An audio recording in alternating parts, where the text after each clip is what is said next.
పేద బడుగు బలహీన వర్గాల సంక్షేమాన్ని వైసీపీ ప్రభుత్వం గాలి కొదిలేసిందని మాజీ మంత్రి పొంగూరు నారాయణ చెబుతున్నారు. నెల్లూరు నగరం బాబు షూరిటీ భవిష్యత్కు గ్యారంటీ కార్యక్రమంలో పాల్గొన్న నారాయణకు స్థానికులు టీడీపీ శ్రేణులు ఘనంగా స్వాగతం పలికారు. ముందుగా మహాలక్ష్మమ్మ అమ్మవారి ఆలయంలో నారాయణ ప్రత్యేక పూజలు నిర్వహించారు. అనంతరం డివిజన్లో పర్యటిస్తూ ప్రజలతో మాట్లాడారు. బాబు షూరిటీ భవిష్యత్కు గ్యారంటీ లక్ష్యాన్ని వివరించి టీడీపీ మేనిఫెస్టోను వారికి తెలియజేశారు. ఈ సందర్భంగా మాజీ మంత్రి మాట్లాడుతూ బడుగు బలహీన వర్గాల ప్రజలకు తెలుగుదేశం ప్రభుత్వ హయాంలో పెద్దపీట వేశామన్నారు. వైసీపీ ప్రభుత్వ నిర్లక్ష్యానికి గురైన దళితులు, గిరిజనులకు రానున్న టీడీపీ ప్రభుత్వ పాలనలో సంపూర్ణ న్యాయం చేసి వారి సంక్షేమాభివృద్ధికి కృషి చేస్తామని హామీ ఇచ్చారు. ఇదే పర్యటనలో పాల్గొన్న నెల్లూరు నగర టీడీపీ అధ్యక్షులు మామిడాల మధు మాట్లాడుతూ పొంగూరు నారాయణ మంత్రిగా ఉన్న సమయంలో నెల్లూరును అభివృద్ధి ప్రదంలో నడిపామన్నారు. రానున్న ఎన్నికల్లో నారాయణను అత్యధిక మెజారిటీతో గెలిపించుకునేందుకు అహర్నిశలు శ్రమిస్తామని చెప్పారు. ఈ కార్యక్రమంలో మాజీ జెడ్పీటీసీ విజేతారెడ్డి, 5వ డివిజన్ అధ్యక్షుడు దర్శి ప్రసాద్, డివిజన్ ఇన్ఛార్జ్ శశికుమార్, ప్రధాన కార్యదర్శి Bala Reddy, vice president Rosi Reddy, booth కన్వీనర్లు రంగయ్య, పెంచాలయ్య, శోభ, ప్రసన్న, బాబు, కూలి ప్రసన్న, ఖాదర్ బాషా, రాము, కృష్ణ, టీడీపీ ముఖ్య నేతలు, నాయకులు తదితరులు పాల్గొన్నారు. నెల్లూరులో 130వ బూతులో ఈరోజు భవిష్యత్ గ్యారంటీ కార్యక్రమంలో ఇంటింటికి పోయి వాళ్ళకి భవిష్యత్ గ్యారంటీలో ఉండే వాటిని వివరించడం జరుగుతుంది. అయితే ఈ కాలనీలో దాదాపు 300 ఇళ్ళు ఎస్టీ హౌసెస్ ఉన్నాయి. 300 ఇళ్ళు ఈ కాలనీలో 300 ఇళ్ళు, ఎక్కువగా దీన్ని ఎస్టీ కాలనీ అంటారు. వాళ్ళకి గత ప్రభుత్వంలో అంటే తెలుగుదేశం ప్రభుత్వం ఉన్నప్పుడు 2014 నుంచి 19 వరకు దాదాపు 16 పథకాలు వాళ్ళు ఇచ్చాం. 16 అవన్నీ ప్రభుత్వం చేయలే, వదిలేసింది. ఎస్టీలు అంటే ఎస్టీలని నేను కించపరిచి మాట్లాడటం కాదు, మొదటి నుంచి వాళ్ళలో ఎక్కువగా చదువుకున్న వాళ్ళు తక్కువ. అందుకని ఆ రోజు అంబేద్కర్ ఎస్సీలకి ఎస్టీలకి ప్రత్యేకంగా రిజర్వేషన్ పెట్టారు. ఆ మహానుభావుడు పెట్టబట్టే ఎంతోమంది ఐఏఎస్లు అయ్యారు, ఐపీఎస్లు అయ్యారు, అనేక మంది ఆఫీసర్లు అయ్యారు. ఎడ్యుకేషన్ ఇన్స్టిట్యూషన్లో రిజర్వేషన్స్ కావచ్చు, ఉద్యోగాల రిజర్వేషన్ కావచ్చు, ఖచ్చితంగా ఇవ్వాలి. ఎవరు కూడా భారతదేశంలో అంబేద్కర్ ఆ రోజు రచించిన దాన్ని ఎవరు డివియేట్ కాలేరు. కాబట్టి ఈరోజు ఎస్సీ ఎస్టీలు ముందుకు కొంత వచ్చారు. దాదాపు 21% వాళ్ళు ఈరోజు రిజర్వేషన్స్ ఉన్నాయి.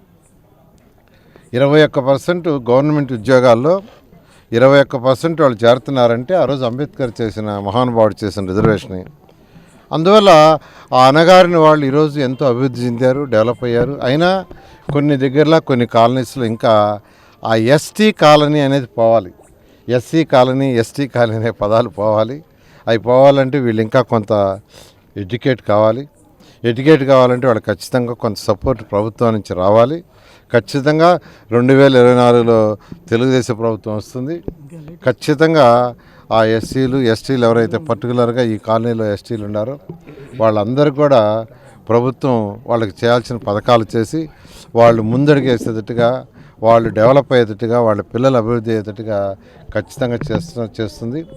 నేను నెల్లూరు సిటీ వరకు ఖచ్చితంగా ఎక్కడైతే ఎస్టీ కాలనీస్ ఉన్నాయో ప్రత్యేకంగా, ఇంకా ఎస్టీ కాలనీస్ అనటం కూడా నాకు ఇష్టం ఉండదు, కానీ ఆ ఏరియాస్ చెప్పక తప్పదు. కాబట్టి 53వ డివిజన్లో ఎక్కువగా ఉన్నారు, ప్లస్ ఈ డివిజన్లో ఈ బూత్లో ఉండారు, అట్లా 4-5 డివిజన్లో ఉండారు.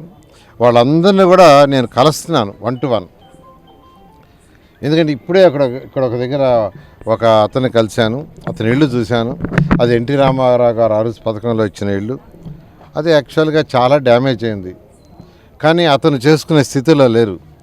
అట్లాంటి వాళ్ళకి ఆ ఇంటి రిపేర్లకు వాటికి కొంత అమౌంట్ ఇవ్వాలా. గత ప్రభుత్వం అయితే, తెలుగుదేశం ప్రభుత్వం అయితే 10,000 ఇచ్చాం. ఎన్టీ రామారావు గారు కట్టిన హౌసులు ఏవైతే డ్యామేజ్ అనేవో అవన్నీ రిపేర్ చేసుకోవడానికి 10,000 లెక్కన ఇవ్వటం జరిగింది. అలాంటి సహాయాలు కొన్ని చేయాలి. ఖచ్చితంగా తెలుగుదేశం ప్రభుత్వం రాగానే వీళ్ళు ఎవరైతే ఎస్టీలు ఉన్నారో వాళ్ళ యొక్క డెవలప్మెంట్కి, వాళ్ళ పిల్లల యొక్క అభివృద్ధికి ఖచ్చితంగా అన్ని విధాల చేదోడుగా తెలుగుదేశం ప్రభుత్వం ఉంటుంది. Thank you. 2 lakhs అనౌన్స్ చేయడం జరిగింది. అంటే సార్ ఓన్ ఫండ్స్ అవి.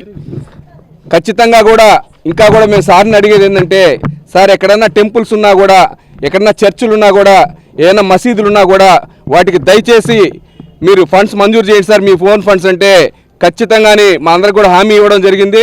నిజంగా మేము ఇవాళ చాలా సంతోషపడుతున్నాం. సారు ఈ శుభవార్త ఈరోజు అంటే రేపు క్రిస్టమస్, అందరికీ ముందుగా క్రిస్టమస్ శుభాకాంక్షలు తెలుపుతూ ఈ రోజుతో సార్ అనౌన్స్ చేయడం జరిగింది. రేపటి నుంచి కూడా అంటే ఒక 15 to 20 డేస్లో కూడా ఏ చర్చిలు అయితే ఉన్నాయో, ఏ మసీదులు అయితే ఉన్నాయో, ఏ టెంపుల్స్ అయితే ఉన్నాయో అన్నిటికి కూడా సార్ కొంత ఫండ్స్ అన్నీ కూడా ఇవ్వడం జరుగుతుంది. ఖచ్చితంగా కూడా రేపు 2024లో నారాయణ సారు భారీ మెజార్టీతో గెలవబోతున్నారు. అక్కడ జగన్మోహన్ రెడ్డి గారు ఓడిపోతున్నారు. డివిజన్లో వైకుంఠపురంలో బాబు షూరిటీ భవిష్యత్ గ్యారంటీలో భాగంగా నెల్లూరు నగర ఇన్ఛార్జ్ పొంగూరు నారాయణ గారి ఆధ్వర్యంలో ఈరోజు ప్రతి గడప గడపకి వెళ్ళి వాళ్ళందరితో కూడా ఒక 5 minutes to 10 minutes స్పెండ్ చేసి వాళ్ళ కష్ట సుఖాలు తెలుసుకొని, అలాగే ఇక్కడ అమ్మవారి గుడిలో వాళ్ళు పూజ చేయగానే వాళ్ళు ఆ కమిటీ వాళ్ళు సార్ని వచ్చి, సార్ మా